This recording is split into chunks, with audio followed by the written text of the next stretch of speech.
Hello everyone, welcome back to MSL classes. So आइए इस video में डिस्कस करेंगे हम क्लास 9th मैथ्स के चैप्टर 6 लाइन्स एंड एंगल्स की एक्सरसाइज 6.1 का क्वेश्चन नंबर 5 एंड 6। इससे पहले के वीडियो हम सेपरेट वीडियो में एक्सप्लेन कर चुके हैं, वहां से जाके आप चेकआउट कर सकते हैं। एंड साथ ही साथ किसी भी क्वेश्चन को समझने से पहले इसका बेसिक इंट्रोडक्शन आप जरूर समझ लें, तभी आपको प्रॉपर्टी का इम्प्लीमेंटेशन या क्या कॉन्सेप्ट यूज हुआ है वो आपको आएगा। तो बेसिक इंट्रोडक्शन को आप जरूर समझ लें। तो आइए शुरू करते हैं क्वेश्चन नंबर 5 एंड 6 के सॉल्यूशंस। क्वेश्चन नंबर 5 है, जो इस चैप्टर का, इस एक्सरसाइज का ही नहीं, इस चैप्टर का भी मोस्ट इंपोर्टेंट क्वेश्चन है। बहुत बार आता है एग्जामिनेशन में। In figure P O Q is a line, ray O R perpendicular to line P Q, O S is another ray line between rays O P and O R, prove that angle R O S equals to half angle QOS minus angle POS। तो जैसा कि आप जानते हैं कि geometry का question हम शुरू करने से पहले हम लिखते हैं कि क्या गिवन क्या है, इन्फॉर्मेशन क्या गिवन है हमें, और इस इन्फॉर्मेशन के बेसिस पर हम फिगर की हेल्प से समझेंगे कि क्या गिवन है, क्या हमें फाइंड करना है। यहां पर OR एक परपेंडिकुलर है, RO एक परपेंडिकुलर गिवन है जो POQ लाइन पर है। RO POQ लाइन पर एक परपेंडिकुलर है एंड OS एक रे है, एक लाइन है जो एंगल POR के बीच में है। बिटवीन एंगल रे PO एंड OR, इनके बीच में एक रे OS है। प्रूव करना है angle ROS, angle ROS equals to angle QOS minus angle POS। तो बहुत इंपॉर्टेंट क्वेश्चन है, समझेंगे, बहुत आसानी से आप इसको समझ जाएंगे। आप बिल्कुल मेरे साथ बने रहिए, एक एक स्टेप को समझते रहिए, तो बहुत आसानी से आपको ये क्वेश्चन समझ में आ जाएगा। एक भी स्टेप इसका स्किप नहीं करना है, क्योंकि स्टेप स्किप करने का मीन्स है कि आपको क्वेश्चन क्लियर नहीं होगा फिर। तो आइए शुरू करते हैं। तो हमें गिवन है इसमें OR परपेंडिकुलर PQ गिवन है। OR परपेंडिकुलर का साइन होता है ये PQ, OR perpendicular PQ given है एंड गिवन है ये इसमें, and OS is a line, A line OS is between रे OP and OR, OP and OR, इनके बीच में एक लाइन या एक रे गिवन है OS। प्रूव करना है, to prove angle ROS equals to half angle QOS minus angle POS। ये प्रूव करना है इसमें। तो कैसे प्रूव करेंगे? बहुत ही आसान सॉल्यूशन है, लेकिन कंसिस्टेंटली आप इसको कंसंट्रेट होकर समझ लीजिए तो बहुत आसान है। प्रूफ लग रहा है देखने में थोड़ा कॉम्प्लिकेटेड है, बट बिल्कुल कॉम्प्लिकेटेड नहीं है। गिवन है OR perpendicular PQ and you know perpendicular होता है जो लाइन को टू राइट एंगल्स में डिवाइड करता है। OR इस PQ लाइन पर परपेंडिकुलर है, इसका मीन्स है कि ये इसको टू राइट एंगल्स में डिवाइड करता है। कौन कौन से राइट एंगल्स यहां पर बनते हैं? एक एंगल बनता है एंगल POR, एक एंगल बनता है एंगल QOR।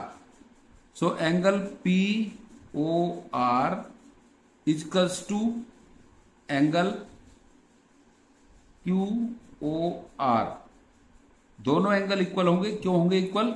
ईच 90 क्यों होंगे? क्योंकि OR परपेंडिकुलर है PQ पर, और परपेंडिकुलर किसी भी लाइन को टू राइट एंगल्स में डिवाइड करता है। तो POR भी 90 डिग्री होगा एंड QOR भी 90 डिग्री होगा। अब हम देखते हैं कि जो एंगल POR है, POR, इसमें टू एंगल्स फॉर्म हो रहे हैं यहां पर। एक angle POS plus angle ROS या SOR, कोई भी नाम दे सकते हैं। तो जो POR एंगल है, इस POR एंगल को हम लिख देंगे angle POS plus angle ROS. जिस फॉर्म में हमें एंगल चाहिए उसी फॉर्म में हम इनको लिखेंगे। एंगल पीओएस और एंगल आरओएस की फॉर्म में चाहिए तो हम इस तरह से इसको लिखेंगे। So angle POR plus angle POS angle POS plus angle ROS, angle POS plus angle ROS, इस फॉर्म में एंगल गिवन है। इक्वल्स टू, तो आपको क्लियर हो गया होगा कि हमने पीओआर को स्प्लिट कर लिया angle POS plus angle ROS. Two angles form हो रहे हैं, इस फॉर्म में हमने इस एंगल को लिख लिया है। इक्वल्स टू, अब क्यूओआर को कैसे स्प्लिट करेंगे? क्यूओआर तो सिंगल एंगल है, क्यूओआर तो देखिए कैसे करते हैं। तो हम इसको लिखेंगे क्यूओआर एंगल को, अगर हम क्यूओएस में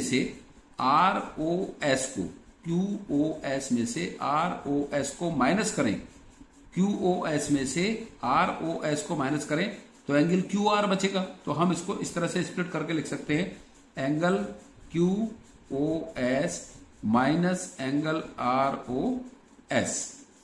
फिर से समझ लीजिए एक बार कि इसमें गिवन है हमें क्वेश्चन में RO perpendicular PQ, RO PQ पर परपेंडिकुलर है, तो इट मींस एंगल क्यूओआर 90 डिग्री होगा एंड एंगल पीओआर भी 90 डिग्री होगा। दोनों 90 डिग्री के हैं तो दोनों कैसे होंगे? इक्वल होंगे।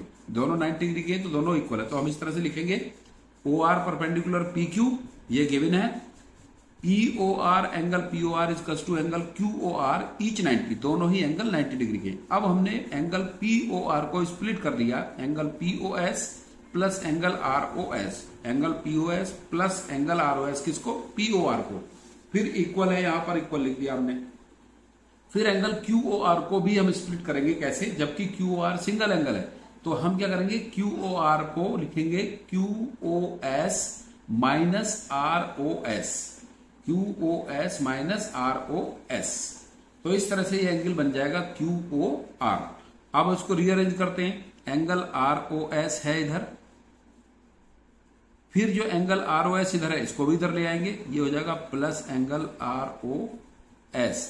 इसका टू इधर है एंगल क्यूओएस माइनस पीओएस को इधर ले जाएंगे, एंगल पीओएस, ये पीओएस एंगल इधर जाने पर माइनस हो जाएगा। अब प्रूफ वाले क्वेश्चन में क्या होता है, आपको ये ध्यान रखना है कि प्रूफ वाले क्वेश्चंस में हम प्रूफ जो करना होता है उसके अकॉर्डिंग वर्क करते हैं। तो आरओएस प्लस आरओएस होगा two angle ROS equals to angle QOS minus angle POS. Find करना है एंगल आरओएस इक्वल्स टू, अब ये जो टू इधर मल्टीप्लाई में है वो इसके डिवाइड में चला जाएगा, क्योंकि ये जो टू इधर मल्टीप्लाई में वो इधर जितना भी टर्म है सबके डिवाइड में जाएगा। तो डिवाइड में जाने का मीन्स क्या है? ये हो जाएगा इस पूरे का हाफ। टू से डिवाइड करने का मीन्स क्या है? हाफ हो जाएगा। तो half angle QOS minus angle POS, QoS और पीओएस का, क्यूओएस और पीओएस का जो डिफरेंस आएगा उसका हाफ हो जाएगा। ये टू इधर जाने पर इसका हाफ हो जाएगा। Two angle ROS equals to angle QOS minus POS, क्योंकि यहां पर था एंगल आरओएस प्लस आरओएस, तो ये हो गया टू आरओएस और इधर क्यूओएस माइनस पीओएस है, एज इट इज रहेगा। अब ROS plus ROS, two ROS equals to angle QOS minus angle POS. फिर ये टू इधर मल्टीप्लाई में तो इधर जाने पर इसके डिवाइड में जाएगा, मींस पूरे का हाफ हो जाएगा। तो हाफ कर दिया हमने, half angle QOS minus angle POS, hence prove. बहुत ही इंपॉर्टेंट क्वेश्चन है और बिल्कुल भी डिफिकल्ट नहीं है। आप स्टेप बाय स्टेप समझिए इसको तो आसानी से समझ में आ जाएगा। इसके बाद नेक्स्ट क्वेश्चन है क्वेश्चन नंबर 6। ये क्वेश्चन भी अच्छा है, ये भी कई बार एग्जामिनेशन में आया है, बहुत अच्छा क्वेश्चन है ये भी। क्वेश्चन 6 है, it is given that angle X Y Z equals to 64 and X Y is produce to point P, draw a figure from the given information. अब जैसे ये क्वेश्चन था तो हमने इस इंफॉर्मेशन के बेसिस पर फिगर ड्रॉ की है, तो ऐसे क्वेश्चन में हमें जिसमें फिगर ड्रॉ की जाती है उसके मार्क्स मिल जाते हैं। Given information, if X Y, if ray Y Q bisect angle Z Y P, अगर ये Y Q ray angle Z Y P को बाइसेक्ट करती है, इक्वल एंगल्स में डिवाइड करती है, तो find angle X Y Q, X Y Q angle find करना, and reflex angle Q Y P का रिफ्लेक्स एंगल फाइंड करना है। सो गिवन है angle X Y Z equals to 64 degree, X Y produce to P, X Y produce to P, P तक produce करते हैं तो ये बन जाती है एक्स वाई पी एक लाइन, एक्स वाई पी एक लाइन बन जाती है, और इस पर ये जेड वाई इस पर स्टैंड करती है, जेड वाई इस पर स्टैंड करती है। सो यहां से फिर ये इस पर स्टैंड करती है। तो अब इसके बाद में सॉल्यूशन देखें, यहां से करेंगे हम, तो यहां पर लिखेंगे अब हम जेड वाई, क्योंकि एक्स वाई को प्रोड्यूस किया पी तक तो एक्स पी एक लाइन बन जाती है, इसको सेम स्टेट प्रूव किया है। तो जेड वाई, तो Z Y stands line X P, so angle X Y Z plus angle Z Y P equals to 180 degree, क्योंकि ये एक Z Y line X P पर एक लीनियर पेयर बनाती है बाई एल पी ए। जब किसी भी लाइन पर कोई अदर लाइन स्टैंड करती है, फॉल्स करती है, तो वो एक लीनियर पेयर बनाती है, दोनों का सम 180 होता है।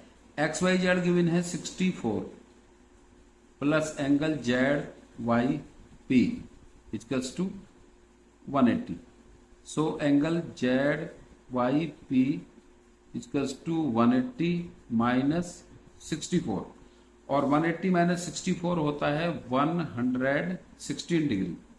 सो यहां से angle Z Y P equals to 116 degree, Z Y P equals to 116 degree, और जेड वाई पी एंगल बना है किससे, angle Z Y Q and Q Y P, और क्योंकि ये वाई क्यू बाइसेक्टर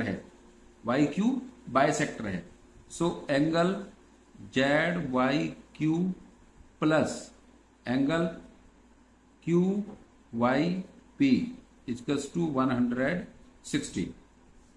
इसको हम लिख सकते हैं जेड वाई क्यू और क्यू वाई पी दोनों एंगल इक्वल हैं, क्योंकि Q Y Z Y P angle को बाइसेक्ट करती है। So angle Z Y Q twice of angle Z Y Q equals to 116। Twice कैसे कर दिया, क्योंकि Z Y Q and Q Y P दोनों कैसे हैं, इक्वल एंगल हैं, वाई क्यू इसको बाइसेक्ट करता है। Angle Z Y Q equals to angle X Q Y P, ये दोनों इक्वल एंगल है, तो हम इसको लिख सकते हैं 2 जेड वाई क्यू, या फिर लिख सकते हैं 2 Q Y P.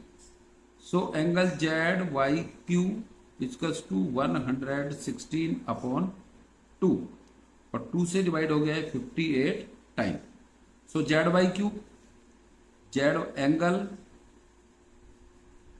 Angle Z Y Q equals to, जितना जेड वाई क्यू एंगल है उतना ही एक्स वाई पी होगा, एंगल क्यू वाई पी, ये क्यू वाई पी है, एक्स वाई नहीं है, Q Y P equals to 58 degree.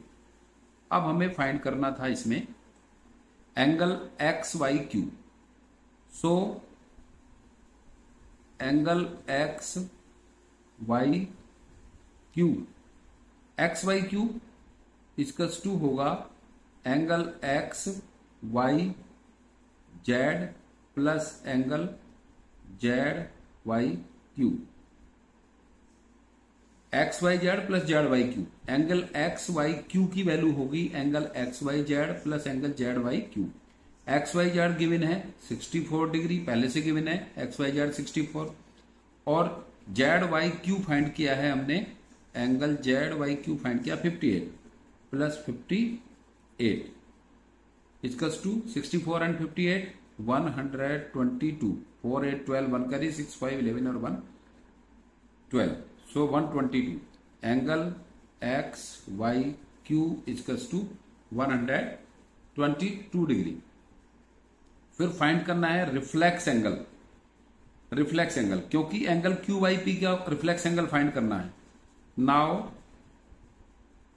Angle Q Y P given है 58 degree. So reflex angle Q Y P equals to होगा 360 माइनस 58 degree, क्योंकि reflex angle होता है greater than 180 and smaller than 360। तो 360 में से इस एंगल को माइनस कर देंगे, इस एंगल का क्यू वाई पी का रिफ्लेक्स एंगल फाइंड करना। क्यू वाई पी की वैल्यू 58 है, तो इसका रिफ्लेक्स एंगल होगा ये पूरा कंप्लीट एंगल इतना, और माइनस क्यू वाई पी। तो क्यू वाई पी 58 है, इसको माइनस करेंगे तो ये आ जाएगा 302 degree. Angle reflex angle Q Y P equals to 302 degree. Reflex angle Q Y P equals to 302 degree answer या हैंस प्रूफ जो भी है। तो इस तरह से इसका हम ये सॉल्यूशन फाइंड कर सकते हैं। क्लियर हो गया होगा सबको? आपको क्वेश्चन सॉल्यूशन समझ में आए हैं तो आप प्लीज वीडियो को लाइक भी जरूर करें। थैंक्स।